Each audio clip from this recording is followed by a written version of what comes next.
नमस्कार, मैं Sneha technical news में आप सबका स्वागत करती हूँ।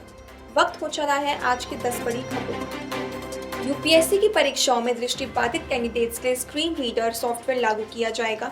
संघ लोक सेवा आयोग ने सिद्धांत रूप से इसका निर्णय लिया है। इस सुविधा को देश भर के परीक्षा केंद्रों पर सुरक्षित तकनीकी व्यवस्था और उसका परीक्षण पूरी तरह उपलब्ध हो जाने के बाद लागू किया जाएगा। ये जानकारी संघ लोक सेवा आयोग ने सुप्रीम कोर्ट में दाखिल हल्फनामे के जरिए दी है।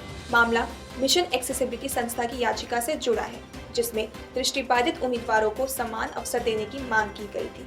यूपीएससी ने बताया कि इस सुविधा को अगले परीक्षा सत्र से शुरू करने की योजना है और राज्यों व जिला प्रशासन से इसके लिए सहयोग मांगा गया है। अब 6वीं से 8वीं क्लास तक के स्कूली बच्चों को आयुर्वेद के बारे में भी पढ़ाया जाएगा।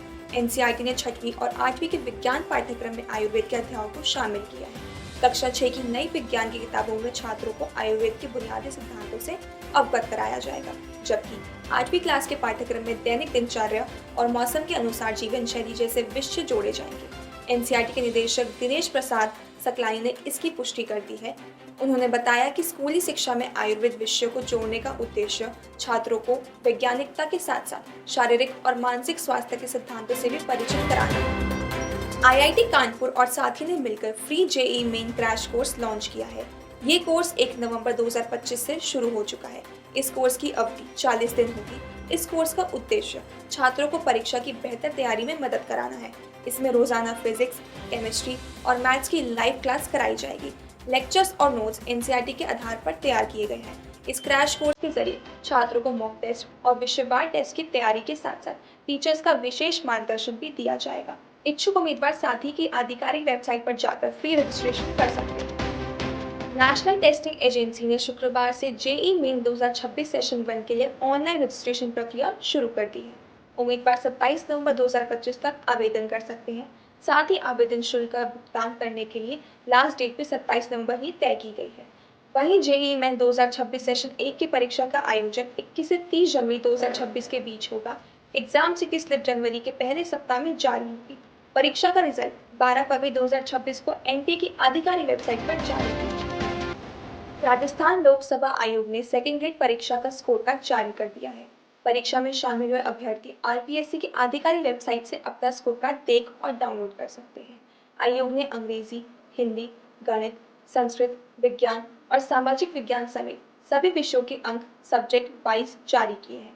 स्कोर कार्ड डाउनलोड करने के लिए उम्मीदवार को रोल नंबर और जन्म तिथि दर्ज करनी होगी। आयोग ने स्कोर कार्ड को प्रिंट रखने की सलाह दी है। शुक्रवार को बिहार लोक सेवा आयोग ने 31वीं संयुक्त प्रारंभिक परीक्षा की फाइनल आंसर की और ओएमआर शीट जारी कर दी है। उम्मीदवार आयोग की आधिकारिक वेबसाइट से आंसर की और ओएमआर शीट दोनों डाउनलोड कर सकते हैं। ओएमआर शीट डाउनलोड करने की लास्ट डेट 8 नवंबर रखी गई है। वहीं यदि किसी उम्मीदवार को अपनी शीट में गलतियां लगती है तो वो 8 नवंबर तक ईमेल कंट्रोलर को ईमेल के जरिए आपत्ति दर्ज करा सकते हैं। आंसर की जारी होने के बाद अब प्रीलिम्स परीक्षा का रिजल्ट 8 नवंबर के बाद जल्दी जारी हो जाएगा। रेलवे रिक्रूटमेंट बोर्ड ने 2000 से अधिक पदों पर भर्ती निकाली है। पंजीकरण की प्रक्रिया 31 अक्टूबर से शुरू कर दी गई है।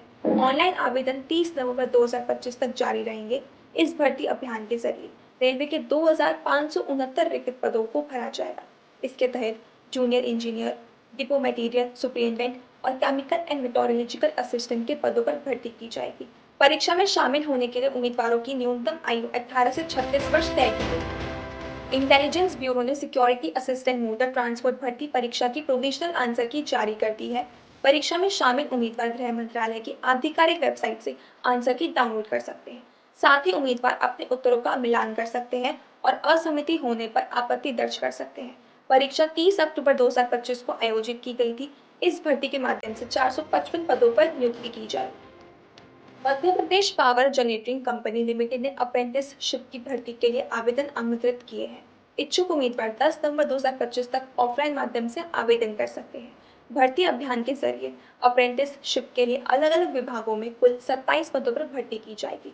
ग्रेजुएट अप्रेंटिस के लिए इंजीनियरिंग या टेक्नोलॉजी में डिग्री, टेक्नीशियन अप्रेंटिस के लिए डिप्लोमा और जनरल स्ट्रीम के लिए बीए, बीकॉम, बीएससी, बीसीए या बी फार्मा की डिग्री जरूरी है।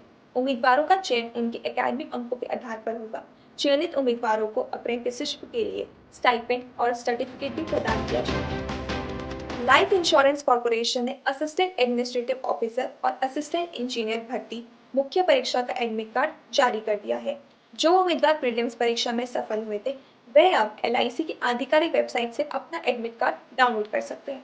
उम्मीदवारों को इसके लिए रजिस्ट्रेशन नंबर और पासवर्ड का उपयोग करना होगा। मुख्य परीक्षा का आयोजन 8 नवंबर 2025 को देश भर के विभिन्न केंद्रों पर होगा। इसके अलावा परीक्षा के लिए प्रश्न पत्र का पैटर्न भी जारी कर दिया गया है। परीक्षा में असिस्टेंट एडमिनिस्ट्रेटिव ऑफिसर पद के लिए 300 अंकों के 120 प्रश्न पूछे जाएंगे, जबकि असिस्टेंट इंजीनियर पद के लिए 150 अंकों के 100 प्रश्न पूछे जाएंगे। आज के लिए बस इतना ही। देखते रहिए टेक्निया न्यूज। चैनल को लाइक करें, शेयर करें एंड सब्सक्राइब करें।